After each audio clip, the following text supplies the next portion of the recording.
मस्जिदों में जा नहीं सकते। उलमा कराम है, बुजुर्गान दीन है, उनकी भी एक हया है। उनके सामने ख्वाजा सरा किस हालत में होते हैं, दुपट्टे में, मानी तौर पे औरतें ही लगती हैं कि 99% जो है ना हमारे दीनी मसाइल का नहीं पता। 2012 से तो अल्लाह ने मेरा सफ़र दीनी स्टार्ट किया। अल्लाह ने पहले मुझे बदला कि लोग कहते थे यार तुसी मदरसा क्यों पाया है। कितने लोगों ने कहा कि हम मदरसा बंद करवा देंगे, लेकिन अल्लाह ने, हम बैठे रहे, हमने नहीं किसी को कुछ कहा। हमने कहा जो था होने दो। जब ये इधर आती है ना पढ़ने के लिए, यकीन जाने ने कलमा भी नहीं आ रहा होता, पहला कलमा। बास टाइम तो इन्हें नमाजों के नाम भी नहीं आ रहे होते कि अल्लाह जिसको चाहे मर्जी अल्लाह हिदायत दे दे। कहीं भी कोई ख्वाजा सरा हो जिसने नमाज सीखनी हो, वो किसी भी हालत में हो, नमाज नहीं आती, हम नमाज पर कहेंगे होती अपनी ज़िंदगी बदली जैसे अल्लाह ने हमारी ज़िंदगी बदली। 100+ हो चुके हुए हैं ख्वाजा सरा जो यहाँ से नमाज कुरान कुछ ना कुछ सीख के जाते हैं। अस्सलाम वालेकुम नाज़रीन, नई बात डिजिटल में खुशामदीद। नाज़रीन, मैं दुनिया की ऐसी दरसगाह के अंदर मौजूद हूँ। ये वाहिद दरसगाह है जिसके अंदर ख्वाजा सरा 5 वक्त की नमाज जहाँ पर बाजमात अदा भी करते हैं। इसके अलावा यहाँ पर जुमा भी, यहाँ पर मुकम्मल बाकायदा तौर पर जुमा भी अदा किया जाता है। ख्वाजा सरा यहाँ पर स्पेशल जुमा पढ़ने भी आते हैं। इसके अलावा ईद के मौक़ों पर ईद की भी नमाज़ें जो हैं यहाँ पर अदा की जाती है। अबू हुरैरा हमारे साथ मौजूद हैं जिन्होंने ये एक सेटअप लिया, एक दरसगाह बनाई जिसके अंदर लाहौर भर के बल्कि पूरे पाकिस्तान के यहाँ पर ख्वाजा सरा जो है इकट्ठे होते हैं। यहाँ पर इनकी नमाज़ होती है, नमाज के बाद इनकी दीनी तालीम उनको दी जाती है। बाकी मामलात क्या हैं, कैसे इनके जहन में आया, इन्हीं से जानते हैं। अस्सलाम वालेकुम। वालेकुम अस्सलाम रहमतुल्लाह। सर, सबसे पहले तो मैं अपनी टीम की जानिब से और मेरी पूरी टीम अप्रिशिएट करती है आपको, इस आपके सेटअप को। कैसे आपके जहन में आया कि ख्वाजा सराओं को, जिनको समझा जाता है तालियां बजाने वाले, चौकों पे खड़े होकर तालियां बजाने से निकाल कर दीन की तरफ लेकर आना? पहली बात है कि अल्लाह के लिए तो कुछ मुश्किल नहीं है कि अल्लाह जिसको चाहे मर्जी अल्लाह हिदायत दे दे, और अल्लाह से हिदायत मांगनी भी चाहिए। 2012 के करीब अल्लाह सुब्हाना ताला ने ये तबलीग वाले भाइयों की बरकत से अल्लाह ने मुझे तबलीग में लगाया। फिर वो अपने ही शोबे में इनसे बात करते रहते थे, लाहौर बाज़ार हुसन में, टकसाली गेट की इधर भी और भी जगहों में भी अपने शोबों में। तो अब मैंने देखा कि ये बहुत से हमारे जो बहुत ज़्यादा बल्कि 99% जो है ना हमारे ख्वाजा साहब जो भाई हैं, वो ये कुरान नमाज नहीं पढ़, इनको आती नहीं है, इनको जो है ना दीनी मसाइल का नहीं पता, तहारत पकीज़गी इन चीज़ों का नहीं पता। फिर क्योंकि हम तबलीग में जाते रहते थे तो हमें थोड़ा सा अल्लाह ने शऊर अता फरमाया। फिर सोचा कि कोई ऐसा निज़ाम, अपना सेटअप हो, ऐसी दरसगाह, अपना प्लेटफार्म हो जहाँ पर हम खुद बैठ के वहाँ पर कोई कारी हो जो हमारा अपना हो, जो हमें नमाज कुरान और सुन्नत की दुआएं सिखाए कि ये भी दीनदार तबका, ये तबका भी दीनदार बने, ये भी दीन सीखे, ये भी कुरान पढ़े, ये भी नमाज़ पढ़े, ये भी जुम्मे के लिए आए। खैर वो 2012 से तो अल्लाह ने मेरा सफ़र दीनी स्टार्ट किया। अल्लाह ने पहले मुझे बदला, अल्लाह मुझे दारी की तौफीक दी, अल्लाह ने दीन में बदला। फिर अल्लाह सुब्हानहू तआला मैंने कोई 2017 के करीब जो है ना, फिर हम बैठे थे साथी सारे, तो वो सोचा कि क्या करें। तो मस्जिदों में जा नहीं सकते तलहा भाई, और क्योंकि जाहिर उलमा कराम है, बुजुर्गान दीन है, उनकी भी एक हया है, उनकी भी इज़्ज़त इकराम है। उनके सामने ख्वाजा सरा किस हालत में होते हैं, दुपट्टे में, मेकअप में, और जिस्मानी तौर पे औरतें ही लगती हैं।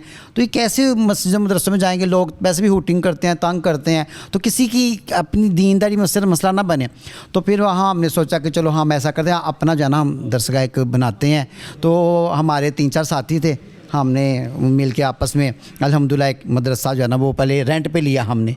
रेंट पे लिया तो हमने वहाँ पे एक जगह मुसल्ला एहतमाम किया। फिर ये भाई कारी नबील साहब हैं कि मेरा मस्जिद का लड़का है, बच्चा है हमारा, अल्लाह इसको जज़ाए खैर दे, बहुत ही अच्छा है। तो इसको मैंने कहा तुम हमारे ख्वाजा सरा को पढ़ा लोगे। हालांकि मुझे डर था कि ख्वाजा सरा कैसे पढ़ेंगे, बल्कि वो पूछेंगे ख्वाजा सरा, और हुआ भी ऐसे कि ये जो पढ़ाता है ये भी सहेली है, ये भी ख्वाजा सरा है। तो मैंने से बहाने कहा हाँ बस अच्छा है, लेकिन बहुत अच्छा है, लेकिन ये मस्जिदों में रहा। तो ये इसने भी बड़े अच्छे से उनको कोऑपरेट किया। तो हाँ, दरसगाह का निज़ाम शुरू हुआ। फिर हम सोचा जुम्मा कहाँ पढ़े, मस्जिदों में जुम्मा पढ़ने तो लेडीज़ में जा नहीं सकते, खुले बालों में जा नहीं सकते। जुम्मा के लिए आएंगे तो बहुत सी चीज़ें ये सीख लेंगे, ये मिंबर पे बैठे इमाम का, कारी का और बयान सुनेंगे, अल्लाह की बातें सुनेंगे, इनके अंदर अल्लाह की मोहब्बत दोबारा क्रिएट होगी, हज़रत मोहम्मद सल्लल्लाहु अलैहि वसल्लम वाली ज़िंदगी देखेंगे तो ज़िंदगी बदलेगी कि जैसे मेरी बदली इनकी बदलेगी। तो वो फिर हमने पहले रेंट पर 2 साल रहे हैं जगह पे, मदरसा अल्लाह ने हमारा चला दिया। तो 2017-18 में बड़े ख्वाजा सर हमारे पास आए, किसको हमने गुस्ल सिखाया, नमाज़ें बड़ी सीखी, बहुत से तौबा ताई हुए। हमारे पास पूरी लिस्ट है उनके, 100-150 तकरीबन है हमारे साथी हैं। आप भी आते रहते हैं, पूरे पाकिस्तान के शहरों से आते रहते हैं। फिर सोचा कि जुम्मा भी हो। फिर अल्लाह सुब्हानहू तआला हमने ये मसल्ला बनाया। ये मस्जिद बनाई, मस्जिद दरस का मस्जिद बनाई, फिर रिहाइश बनाई। तो कहीं भी कोई ख्वाजा सरा हो जिसने नमाज़ सीखनी हो, वो किसी भी हालत में हो, मस्जिद में जा सकता हो, जुम्मा पढ़ना हो हमारे पास आ जाए, इधर जुम्मा भी होता है। नमाज़ नहीं आती, हम नमाज़ पढ़ाएंगे किसी भी हालत में हो। हम नहीं कहेंगे बाल कटवाए, हमने कहीं कब खुद ही अपनी ज़िंदगी बदली जैसे अल्लाह ने हमारी ज़िंदगी बदली। तो माशाल्लाह अब तो बड़े ख्वाजा सरा आते हैं तलहा भाई, माशाल्लाह नमाज़ सीखते हैं, कुरान सीखते हैं। पाकिस्तान के पूरे पाकिस्तान से बहुत से ख्वाजा सरा आके कहते हैं हमें, फिर हम उनको कहते हैं कि अगर आपका कोई ठिकाना नहीं है, आप तौबा ताइब होना चाहते हैं, तो आप हमारे पास इधर इतना बार हमारा मदरसा माशाल्लाह ऊपर हाइश है, आके इधर रहें। अगर जहाँ कोई फ़ीस नहीं है, कोई यहाँ पे कोई प्रॉब्लम, हुलिया तब्दील करने की भी ज़रूरत नहीं है।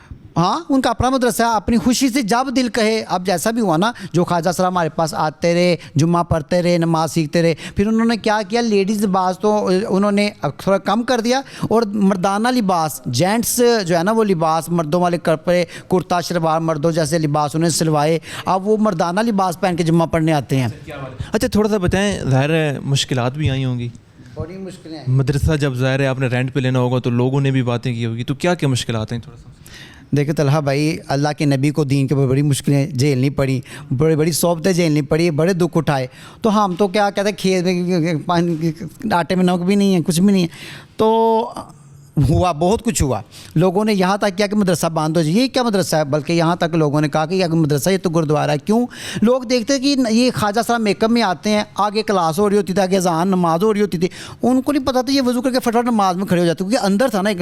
तो लोग कहते हैं यार कि क्या इतना मजमा लगा रहता है, ख्वाजा साहब आते रहते हैं, अंदर तालियाँ पीटने की भी आवाज़ आती है, अज़ान की भी आवाज़ आती है। तो उनकी पता, हम इसी हालत में इनको कबूल किया हमने, फिर इनकी ज़िंदगियाँ बदली हैं। तो लोग बातें करते थे, बल्कि लोग कहते थे यार तुम मदरसा क्यों पाया है, लड़ते थे झगड़ते थे, बढ़ के कितने लोगों ने कहा कि हम मदरसा बंद करवा देंगे, लेकिन अल्लाह ने, हम बैठे रहे, हमने नहीं किसी को कुछ कहा, हम कहा जो होता होने दो, अल्लाह के नबी ने दुख उठाए हैं तो फर्क दुख उठाए। जी बिल्कुल नाज़रीन, ऐसी दरसगाह है कि कोई भी ख्वाजा सरा यहाँ पर आना चाहे तो वो जिस भी हुलिये में है, लंबे बाल हैं, बालों कलर किए हुए हैं, जिस तरह के लिबास उन्हें पहना हुआ है, यहाँ पर आए, यहाँ पर नमाज भी वो पढ़ सकता है, यहाँ का जो है वो यहाँ पर आकर दीन भी सीख सकता है। कारी साहब से हम जानेंगे कि किस तरह उन्होंने जो ख्वाजा सरा हैं उनको दीन की तरफ लेकर आए। अस्सलाम वालेकुम। वालेकुम अस्सलाम, क्या हाल है, सब खैरियत से? मैं बिल्कुल ठीक ठाक। अच्छा, मैंने चंद रोज़ पहले ख्वाजा सरा का इंटरव्यू किया, उसने बताया कि अक्सर हम जब वफ़ात पा जाते हैं तो कारी जनाजा पढ़ने से भी इनकार कर देता है। आपने माशाल्लाह से इतना बड़ा फ़र्ज़ अपने कंधों पे लिया है, तो किस तरह से आपके जहन में आया कि मैं इनको पढ़ा सकता हूँ और किन किन मुश्किलात का आपको सामना करना पड़ता है? सबसे पहले तो अबू हुरैरा भाई का बहुत बहुत शुक्रगुज़ार हूँ कि इन्हीं की बदौलत इधर मदरसे में आया हूँ पढ़ाने के लिए। इन्होंने मुझे कबूल किया, इन्होंने मुझे बल्कि कहा कि आप आए हमारे मदरसे में, कारी की ज़रूरत है, एक अलहदा से हमें कारी की ज़रूरत है। हम खुद चाहते हैं कि कुरान पढ़े, लेकिन मदरसों में जाती है तो फिर होटिंग वगैरह, लोग बच्चे वगैरह होते हैं, वो मजाक करते हैं उनकी आदतों को देख के। तो फिर इस तरह अबू हुरैरा भाई ने मुझे फिर अपने मदरसे के लिए हायर किया, फिर अल्हम्दुलिल्लाह इधर पढ़ाना शुरू किया है। तो गुस्ल वगैरह माशाल्लाह अबू हुरैरा भाई ये ज़्यादातर ही जाके देते रहते हैं। जितने भी मैयतों को गुस्ल दिया है ना अब तक, मेरे यहाँ से 40+ मैयतों को, इन्हीं के साथ मैं भी जाके बाजू के साथ जाके ना गुस्ल दिया, इनके साथ ही जाके, तो ख्वाजा सराओं को भी। तो अल्हम्दुलिल्लाह ये है कि जब ये इधर आते हैं ना पढ़ने के लिए, यकीन जाने ने कलमा भी नहीं आ रहा होता, पहला कलमा भी। इन्हें ना ही गुस्ल का पता, तो गुस्ल होता क्या है वो पता ही नहीं है, गुस्ल क्या है, फ़राइज़ वज़ू होता क्या है, नमाज का तो पता ही नहीं। बाज़ टाइम तो इन्हें नमाज़ों के नाम भी नहीं आ रहे होते, यार ये भी नमाज, ये कौन सी नमाज है, पता ही नहीं है। इतनी बेदीनी छा चुकी हुई है। तो ये अबू हुरैरा भाई का बहुत एक मेहनत हुई है इनकी कि इन्होंने एक दरसगाह कायम की। अब अल्हम्दुलिल्लाह 100+ हो चुके हुए हैं ख्वाजा सरा, जो यहाँ से नमाज कुरान कुछ ना कुछ सीख के जाते हैं। अभी ये रिसेंटली अभी कल नए ख्वाजा सरा आए थे, तो उन्होंने यकीन जाने आए थे, उन्हें कलमा भी नहीं आ रहा था, नमाज तो दूर की बात है। तो अल्हम्दुलिल्लाह पहले उन्हें कलमा से ही करवाया, उन्हें गुस्ल का फ़राइज़ बताए, सारे गुस्ल का तरीका समझाया। तो अल्हम्दुलिल्लाह वो यहाँ से कुछ ना कुछ सीख के गए हैं, चाहे एक दिन के लिए आए थे, ये गुस्ल सीख के, कलमा सीख के यहाँ से गए हैं। अच्छा अबू हुरैरा, हाँ आखिर में बताएं कि माशाल्लाह से ज़ाहिर ख्वाजा सराओं के लिए ये बनाया, और ज़ाहिर अब कईयों को नहीं भी पता होगा, पाकिस्तान में कहीं या दुनिया में भी कहीं ऐसे मौजूद हैं। तो अगर कोई आना चाहे आपके पास मदरसे में, तो किस तरह आपसे रब्ता करके आ सकता है या किस तरह डायरेक्ट आ सकता है? ये आप हमारे नंबर लिखे हुए हैं, मेरे एड्रेस है यहाँ का, आप उनको बता दें। एड्रेस बता दें। ये जी लाहौर में सुल्तानपुरा चमड़ा मंडी यानी हाइड मार्केट सुल्तानपुरा के करीब हमारा मदरसा है। उम्मती दरसगाह सुल्तानपुरा रोड पे नज़द जो है ना वो इधर नूर मस्जिद के करीब लाहौर के अंदर रेलवे स्टेशन रेलवे स्टेशन की बैक साइड पे है। और मेरा नंबर है 0300 4632 167। ये मेरा नंबर है, व्हाट्सअप इसी के ऊपर है। कोई भी हाजा सरा भाई हमारा आना चाहे, अपनी आखिरत सही करना चाहे तो मेरे से रब्ता करें। ये मैं नंबर बता दिया आपको, बाकी ये भी आपको जो है ना स्क्रीन पे ऐड दे देंगे इसकी। तो आप कहीं भी हैं दुनिया से टूटे हुए हैं, हमारे पास आज इधर हाइश भी है, खाना पीना भी है, नमाज कुरान भी है, दुनिया भी बन जाएगी, आखिरत भी बन जाएगी। और हम गुजारिश करते हैं ज़रूर आएँ हमारे पास। माशाल्लाह, अल्लाह आपको ज़ाय खैर। जी बिल्कुल ये अक्सर हम ये बात सुनते हैं, ख्वाजा सरा ये कहते हैं कि हम कैसे किसी मदरसे में जाएँ, कैसे किसी मस्जिद में जाएँ। जब हम घर से बाहर निकलते हैं तो लोग बच्चे हम पे हंसते हैं, लोग तालियाँ बजा बजा के हमारा मजाक उड़ाते हैं। हमें मस्जिद के अंदर कहीं ख्वाजा सरा का कहना है कि मस्जिद में नहीं जाने दिया जाता। लेकिन अब ये एक ऐसी जगह बन चुकी है कि आप यहाँ पर अपने किसी भी हुलिये में आएँ, यहाँ पर आप नमाज़ पढ़ें, दीन सीखें और अपनी ज़िंदगी को आगे जिस तरह बेहतर बनाना चाहें बना सकते हैं। इसी के साथ ही अपने मेज़बान मोहम्मद अल अदनान को दीजिए इजाज़त। अल्लाह ने के बान।